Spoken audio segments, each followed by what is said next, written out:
quick minute to. Yeah, test, test. Test, test. You think so? But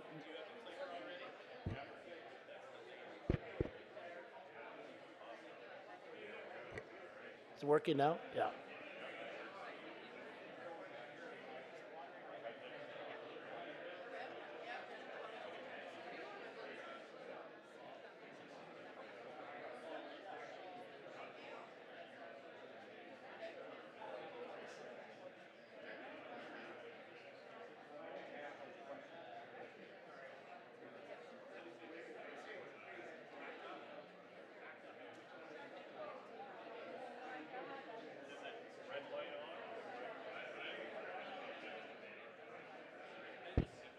All right, folks, we're getting ready for our next discussion on some really positive stuff that's happening in other jurisdictions. So if you wouldn't mind taking your seats, that would be great.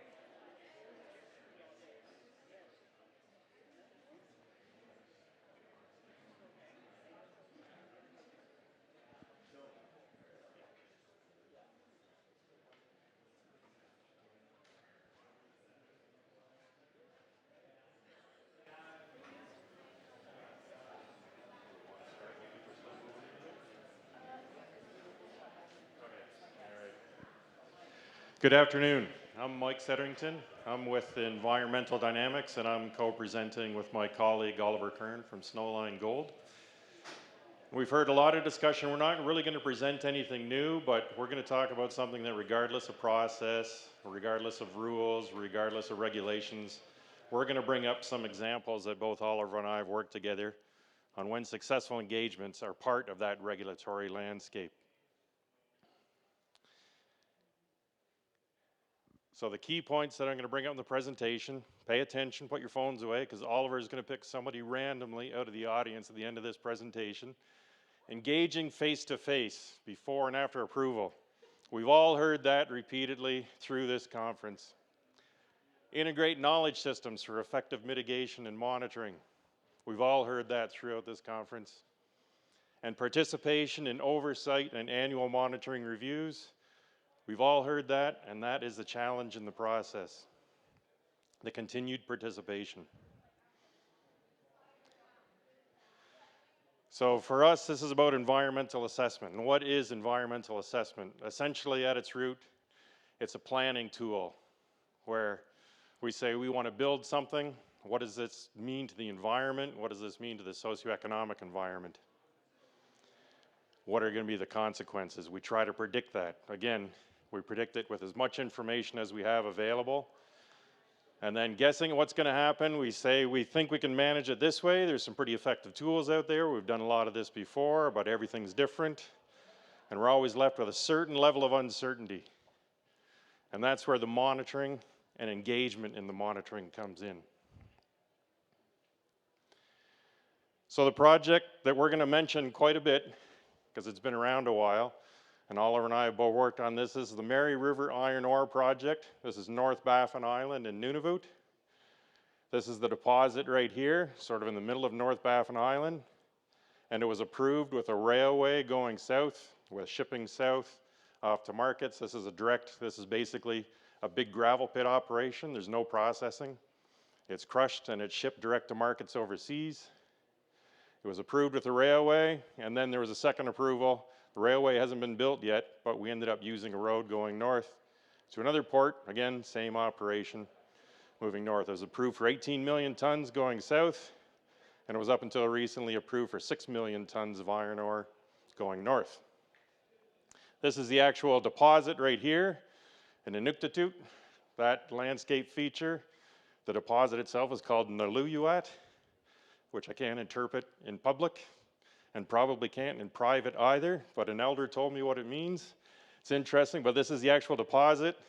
Baffinland smartly called it deposit number 1. This is the road operation. This is you haul the iron ore up to the port at Milne Inlet with a laydown area. That's a laydown area of about 3 million tons of iron ore that they ship out during the open water season. That's basically the project. When I started work on this back in 2007, 2008, We're going to an environment that had very little baseline wildlife information. That's the work that we do. Environmental dynamics works in the environment, the aquatic and on the terrestrial and aquatic environment. So we were taking on the terrestrial environment work.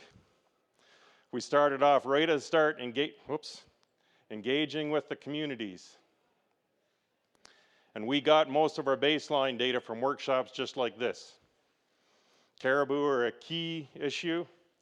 We had almost no caribou on Baffin Island at the time. We learned a lot about the 60 to 70 year cycle. We were right at the bottom of that cycle when this project was starting in the late 2000s. We wanted to know about caribou migration and how it can be affected by the project. And we also wanted to know about areas important to caribou. This is all community knowledge. This was the basis of our effects assessment, was entirely community knowledge. I was doing surveys and I wasn't seeing anything. The project was approved in 2012, and with that came a project certificate with 189 terms and conditions and an additional 28 commitments that the proponent made during the hearing. So each of these terms and conditions and the commitments we have to monitor and report on every year. So since 2013, we've been monitoring probably about 45 of these commitments for us on the terrestrial side. This is just a schematic of what we do. We monitor everything from climate, traffic, volume going up the road. We monitor vegetation growth. We actually do dust fall monitoring on this project as well, and several other aspects that we monitor. Now we're getting into some of the results, and each one of these figures that you see up here are driven by engagement. So as part of the project approval, we formed working groups, a terrestrial environment working group and a marine environment working group. This project has a huge marine component, which I'm not talking about. I'm talking about the project's effects on the terrestrial environment.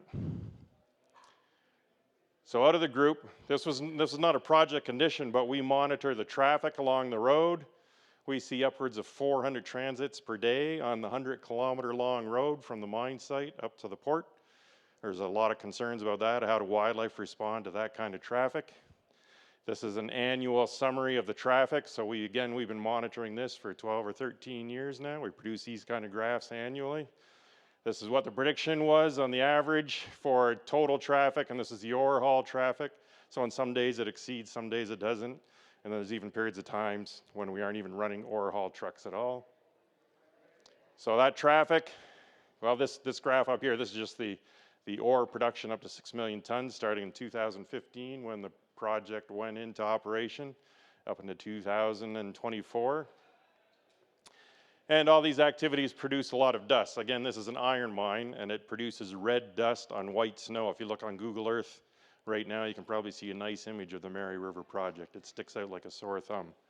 So again, we started doing satellite imagery analysis after one working group analysis where a community member brought up that exact Google Earth image and said, look what you're doing to the landscape.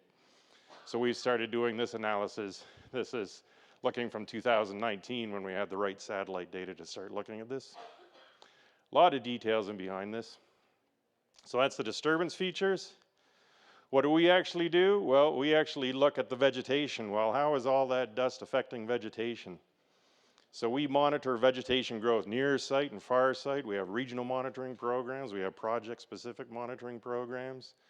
We're literally out here watching the lichen grow. We're watching the grass grow. We're collecting vegetation to pick up metals. Is all that dust resulting in metals uptake? Ultimately, will that result in the caribou having metals uptake?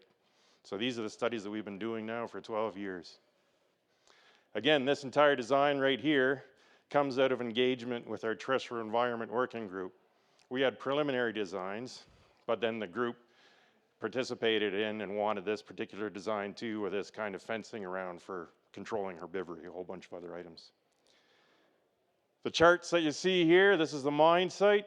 This is a 100-kilometer long road up to Milne Port. And what this is weekly or bi-weekly surveys that the mine staff run looking for tracks along the road. How are wildlife interacting with the road?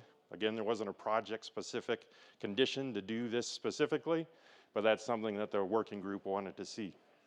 So this is something that we do, and this has gone through various iterations of how we monitor this. Fairly standard thing that we're doing now. And I'm going to end on one particular survey, which is probably our simplest survey, and this came out of the suggestion of hunters, and it's how hunters hunt caribou. So again, this is our mine site here, and this is the road going up to Milne Port, and each of these green dots are hilltops along the mine site, so this is called height of land surveys. The brown areas that you see is when somebody's standing in any of these areas, that's the area that we can actually see. So these height of land surveys are designed to tell us when caribou are interacting with the project. So we send people up around the calving season, very early in the calving season, because there was concerns about the mine's disturbance to calving caribou. We started these surveys in earnest in 2013, so this is a catch per unit effort, how many hours. We saw 5 caribou in 2013 near the project. And again, it went into operation 2015. We haven't seen caribou near the project in years. So people were saying, well, it's obvious that the project scared away the caribou. But then going back to our traditional knowledge of the 60 to 70 year cycle, this project was just being built just as the caribou were disappearing from this area. There's still caribou around. In fact, the elders looked at this and saw our 000 data, and looked where we were looking and said, well, you're looking in the wrong areas. The caribou are somewhere else. And said, well, they're probably somewhere else, but that's not the caribou we're looking for. We're looking for the caribou that interact with the project. So we had years of discussion over this survey. It's not telling us anything, not telling us anything. But the mine persisted and said, no, we're going to keep doing it because it's a standard survey, keep looking. So now we're starting to see the caribou again in 2024, 2025. The first sighting was 5 caribou. Now we're seeing about 30 caribou near the mine site. Based on traditional knowledge, we're going to see thousands of caribou near this mine site eventually over the next few decades. And that's triggered another whole series of mitigations and monitoring that we're putting in place. Again, all through engagement, this is coming. And this is just a picture of some of those caribou. The road edge is right here. And these are a couple of bull caribou bedding down by the road during the calving season. So how does it all work? It works by engagement of individuals. So regardless of what their department mandate is, we want our working groups to include individuals and knowledge holders. This is an older picture of the Marine Working Group. What you'd see now at the Terrestrial Environment Working Group, you'd see a lot more Inuit involvement. We now have HTO members from each of the 5 communities. Our meetings run very slowly. I can't talk this fast because there's unilingual English speakers like me, but we have successive translations happening during the meetings so everyone understands what's going on. And then this is the process that moves through. So it's very important to have this kind of group of engaged individuals. So regardless of process, regardless of rules, regardless of regulations, working groups require engaged individuals. So I'm going to pass it over to Oliver, who's going to give the proponent perspective on engagement and what it's achieved on projects that he's worked on.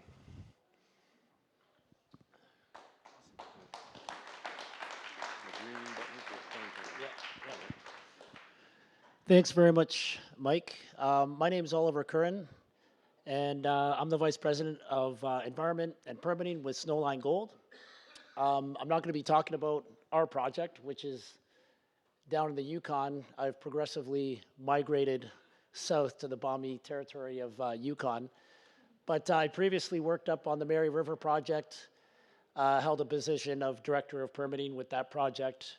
Was super fortunate to work with talented teams of people, lead those through major project approvals, and worked with excellent people on the review board, the government, Inuit associations, etc. And then replicated a lot of the successes from the Mary River project down at Hope Bay. So Mike's already explained the Mary River project. The Hope Bay project was permitting 3 additional underground mines connected by 70 kilometers of haul roads south of the Doris mine. So I'm going to provide you with 3 examples of monitoring programs that significantly de-risked project approvals. And all of those monitoring programs are still running today successfully. And I'm going to talk about some great mitigations that gave project certainty and regulatory certainty to approve the projects at Hope Bay. So Mike's talked a little bit about the Mary River project, but in particular, I want to talk about this southern shipping route here. This is about 1,000 kilometers from the mine. So incredible distance. It's a big island, and our shipping, we're Cape-sized vessels, every 2 days a Capesize vessel heading off to Rotterdam to unload its product. We permitted that 150-kilometer railway and Capesize port in the period of around 2 years. From submitting the draft environmental impact statement to the final environmental impact statement, that project was approved in 2 years. A great success. Unfortunately, post-2008, these massive $5 billion capital projects, iron ore projects, were not getting built, other than in jurisdictions like Brazil, where the government builds railways for proponents to use.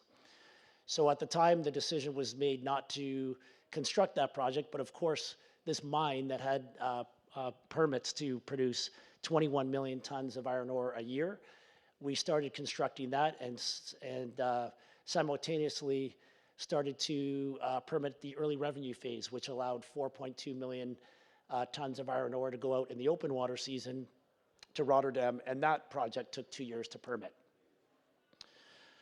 So let's get into it here. So there's 4 key themes I want to talk about throughout the presentation. In my mind, these are very simple and basic themes, but Mike's already talked to it. The need for face-to-face engagements throughout permitting with people, seeing them eye to eye, integrating traditional knowledge with monitoring programs, having people at the table who are actually accountable and consistently there, from government, Inuit associations, First Nations, who provide constructive criticism and are accountable under their mandates for that commentary. And collaboration over correspondence. In my career, I've realized that meeting face-to-face with people drastically reduces the amount of paper correspondence that people often don't read, and that is a key to success and actually builds confidence within the regulatory system. So my first example is for that southern shipping route off of Baffin Island. During the hearings, it was recognized through the Nunavut Impact Review Board, we didn't have data for the southern shipping route for seabirds and sea ducks. We didn't have any data, so we couldn't make predictions on impacts from shipping. The challenge was traditional survey methods, aerial surveys in the spring and fall when it's were just not safe to do and were not effective because of all the sea fog. So we had to use a technological solution of actually tagging ducks to see their movements. And Environment Canada already had researchers out there which would climb cliffs, tag ducks. And so we embarked on a partnership with Environment Canada to work together to get the data we needed for the project. And so in 2012, at our final hearings, I directly engaged with one of the wildlife biologists at the Canadian Wildlife Service, recognizing there was a lack of data. Very quickly, created a partnership agreement. In 2013, the very next year, our funding contributed to remote research stations in extremely remote areas. And you can see from 2012 there where the extent of their work was. After Baffinland started funding the project, just a massive increase in the amount of data that was used for subsequent environmental assessments. So this constructive engagement demonstrates how industry can work with government for shared objectives.